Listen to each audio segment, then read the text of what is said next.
Welcome back. It's still Morning Rush on Metro Television. Like I said, this morning we are looking at managing occupational health and safety, and we have Damwa Emmanuel Nyakun, and he is the director, Safety Campaign Ghana. And this morning he's here to tell us all about safety and health, all that has to do with managing occupational health and safety. Good morning and welcome to Morning Rush. Good morning. How are you? I'm good. Yourself? I'm also good. It's good to have you in the studio. It's good to have you people to hosting me for this show. Okay, so when one talks about occupational health and safety, what does it entail? All right, so let's zoom into what safety actually means. Okay. So when we talk about safety, it has to do with the principles, the practices, procedures, policies that management put in place just to safeguard the employee. Yeah. It also has to do with managing or streamlining the mental, physical, and psychosocial hazards and their impact on the worker. Okay. So in a nutshell, we can say safety is about identifying hazards and the prevailing risks at a particular working environment. Okay. Now, when we identify these very hazards and the prevailing risks, you put in control measures. Control measures are there to just mitigate or reduce these very hazards and the risks to the acceptable limit or the barest minimum, so that they might not have so much impact on the worker. Severe impact on workers. On workers. Yeah. And so the ultimate is every employee coming home, coming to your workplace, they work and they return back to their families and their loved ones, safe and healthy every day. So basically, this is occupational health and safety. Okay, that's interesting. Yeah. But then let's take us through some of the hazards or risks that employees face at workplaces. Let's take it one by one. All right, so before we even delve into the hazards and the risks that the employee face at the workplace, let's understand hazard itself and let's understand risks. Then we can make subsequent understanding of the very types of hazards and the risks that we have. And so hazard, like for the purpose of this discussion, let's say is anything that has the potential to cause harm. The inherent property of a substance, of a material, of an equipment that has the potential. It could hurt you at the workplace. Even here, you could have this whole roof coming down. It's a hazard on its own. Yeah. And then the risk is the likelihood of the hazardous events occurring, of the hazard that you've identified, the risks that you've identified, the likelihood or the probability of that hazardous event occurring. And when it occurs, what is the impact? Is it negative or positive? But once it has happened at the workplace or in terms of health and safety, definitely it is a negative impact. And so how these hazards affect you is the risk. Yeah. So basically, this is the differences or distinction between hazards and then the risks. Now let's talk about the types of hazards that we have. And so we have a bit of physical hazard, chemical hazards, biological hazards, and then we'll talk more of the psychosocial hazards. We will touch a bit of the hazards that affect the everyday worker at their work environment. Yeah. We will delve more into their roster, that is fatigue management, that is stress. We talk about bullying, we talk about physical violence, we talk about a lot of things that happens at the work environment pertaining to psychosocial hazards. And so now what is physical hazards? Physical hazards, we can say anything that we can feel, we can touch, we can at least see with our eyes, we can term it as physical hazard. For example, poor illumination. When you are working in an area and then there's poor illumination, the area is not well illuminated for you to work in. It is a form of hazard, physical hazard. When there is extreme weather condition, let's say in Ghana here, when there's so much sunshine, definitely you start burning out and you lose so much water. You get it. And so it's a physical hazard. We can talk about rainfall itself. It is hazard. We can talk about high humidity and everything that we can see, vibration, noise, and all that are physical hazards. Now let's go much into the chemical hazards. Okay. We can talk about the corrosive chemicals. We have the sulfuric acid and then the hydrochloric acid. The toxic chemicals are also there. We can talk about the pesticide, the one you've been using for our farming and all that. We can also talk about a lot of the hazardous chemicals as well, like I made mention of. We also have the flammable chemicals. We have petrol, we have turpentine, we have kerosene, we have diesel and all that. All these can flame up at our working environment. And so these hazards really pertain much to our working environment. And so in every work environment, you might either find a physical hazard there, chemical hazard there, biological hazard there, and then the psychosocial hazards. Okay. So let me just give a bit of. So then that means it comes with different companies have faced different hazards. Exactly. Because for here at Metro Television, I don't think we'll face chemical hazard. No, please. Yeah. So it is like for our corporate, let's stick to corporate. Okay. What are some of the common hazards that the corporate companies face? Good. And so for the corporate companies, there are a lot of hazards that we face. The first one we'll talk about is ergonomics. Okay. Basically, when you say ergonomics, it is the relationship between the worker and then the working environment. Your equipment that you are using it to work. I mean, your machines, your logistics, how favorable or how convenient are they for you in terms of work. Yeah. And so, for example, some time back, we don't have these swivel chairs, the adjustable chairs, for you to just position it in such a way that you fit your laptop screen or whatever. Through your computer. To your computer. Yeah. You'd have to just sit in a chair and then try to maneuver and find a way. Now you can easily adjust your chair down or up for you to feel so comfortable with your work. It is a form of ergonomics that is controlling the hazard or the risks that the worker is exposed to. Mind you, we sit for very long hours. So we call it long sitting hours. And in as much as we are sitting, sometimes we go by the wrong posture. That also has effect on our body. I'll talk about it. We call them the musculoskeletal diseases and what they do to us. So repetitive movements. Some people the activities are such that they carry out consistent activity. When they are packing, they just lift, put it down, they just lift. All these activities are manual handling in such a way that they affect you. And so the ergonomics is there to help you to reduce these very risks. Now the musculoskeletal disease, they are injuries or they are diseases that affect the tendons. They affect your muscles, your nerves, and then your spinal discs. These are what we term as the musculoskeletal disease. In the long term, you might not see it now. In the future. In the future, you might feel it. So they have long-term ripple effect on the employee or whoever you've engaged to work for you. Now, another hazard for the corporate world is electrocution. It is something that we don't pay attention to, but it is very, very, very important. Very common.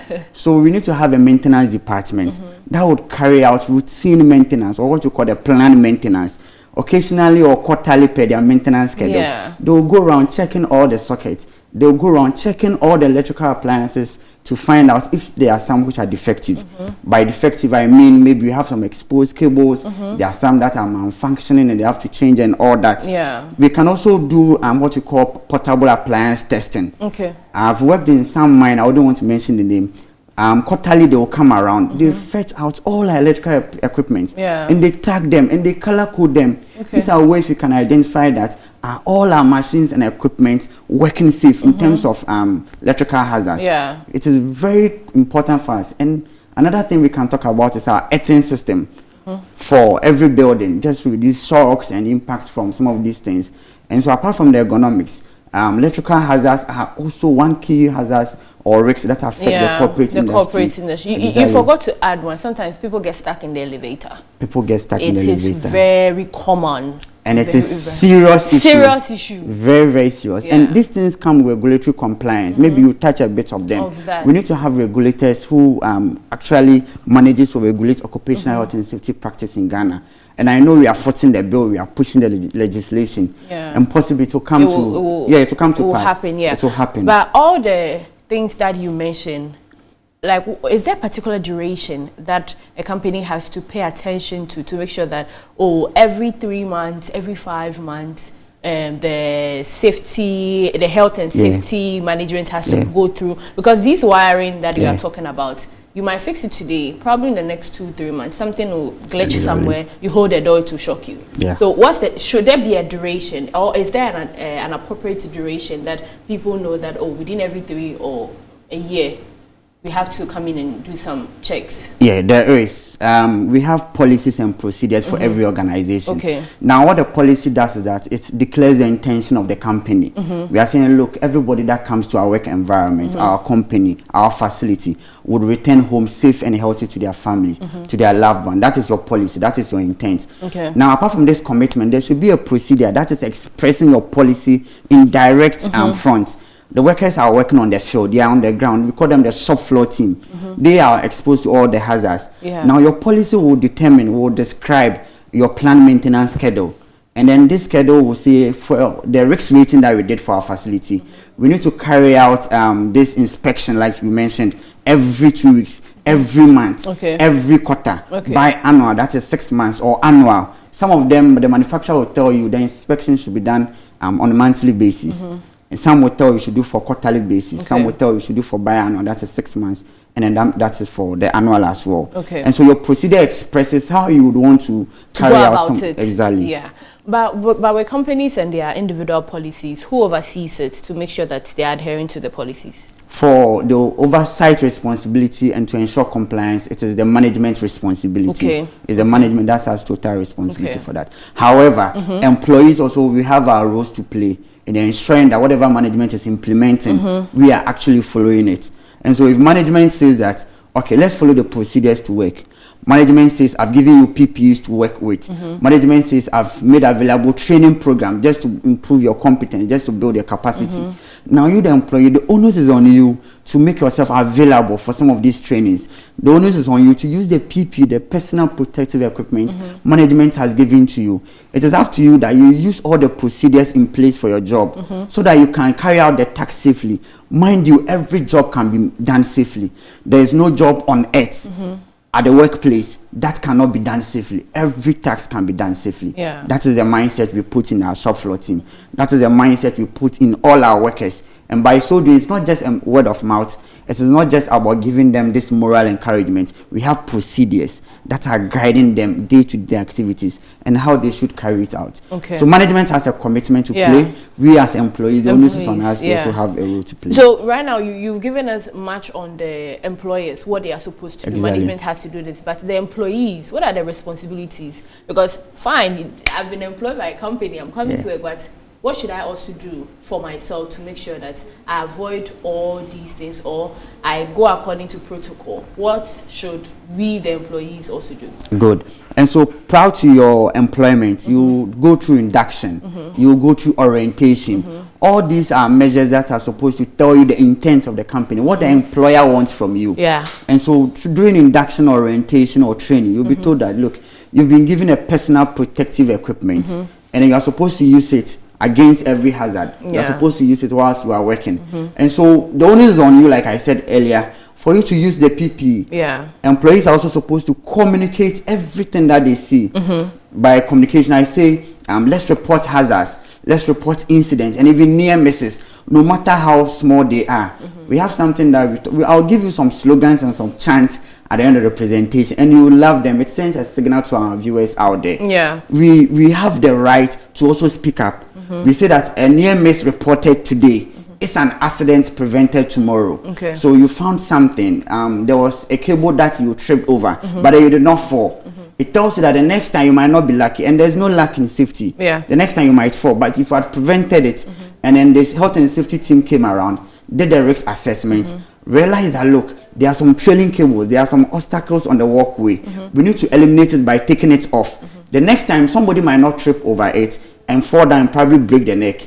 And so a near miss reported today is an accident prevented tomorrow. Okay. And so no matter how small the incident is, employees are supposed to report it. Okay. That is one thing. Okay. And then the last thing that I'll talk about as our role as employee is to be present during safety meetings. We have safety day bar, we have toolbox meetings, we have pre-shift information meetings. Okay. All these meetings are done prior to commencement of work and all that. They will tell you, the supervisor will be around to tell you, today we are doing A, we are doing B, we are doing C. It gives you access to the risk assessment, all the hazards pertaining to the job, the control measures, the residual risks, the inherent risks, just to make sure that all the prevailing risks and the prevailing hazards are made safe for employees to work in.